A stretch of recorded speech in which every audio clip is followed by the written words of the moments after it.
সোহান আমাকে 3টে চাকু মারে। এই দেখেন চাকুটা আমি স্টিল আছি।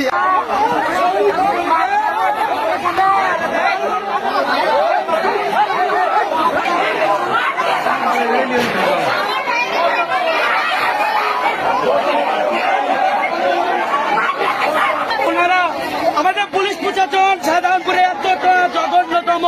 তিনি বলল খালি একজন আসবেন কিন্তু বক্তব্য দিবেন। তিনি কেন বক্তব্য দিচ্ছে? এগুলো কি নিয়ম?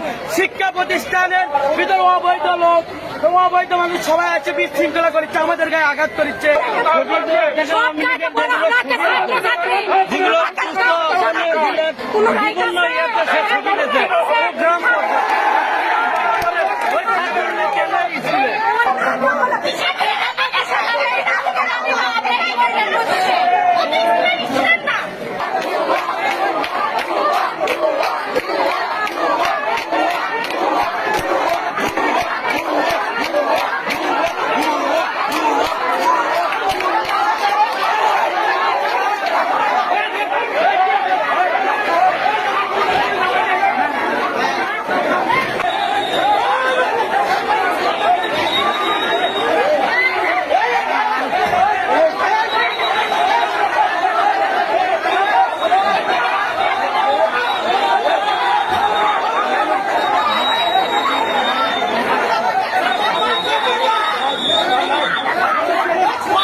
দুর্নীতি বা প্রিন্সিপালের বিরুদ্ধে তদন্ত চলছে।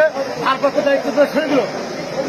ভারপ্রাপ্ত সরে দেওয়ার দায়িত্ব পাওয়ার পর মনে করেন যে উনি লিখিত না আরে একটা বহির্গত সন্ত্রাসী দিয়ে আসা মারপিট করতে ছাত্রগুলো করে আমাকে মারছে, আমার ছেলেকে মারছে, আমার মেয়েকে মারছে, তারা মেরে আর ঢুকছে ওই বহির্গত মারছে দেখে একজন ছাত্র সব করে দিচ্ছে। আগে মারপিট করলে ছাত্রকে আতঙ্ক করে দিচ্ছে এই প্রিন্সিপাল মুকুল করে টাকা পয়সা দিয়ে। আপনি কি ওনারা আচ্ছা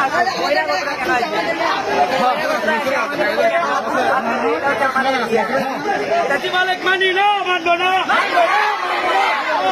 বেশি মালিক মানবো না, বেশি মালিক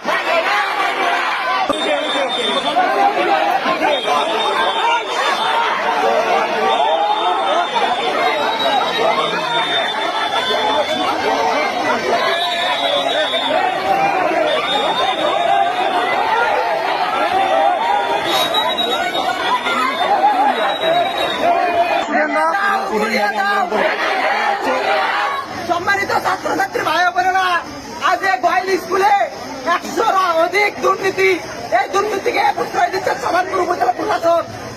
আজ আমার গায়ে রক্ত, আজ প্রশাসন বলে তোমাকে যারা মারছে তাদেরকে বিচারের আওতায় আনা হবে। আমি বিচার চাই না, আমি বকুলের বিচার চাই।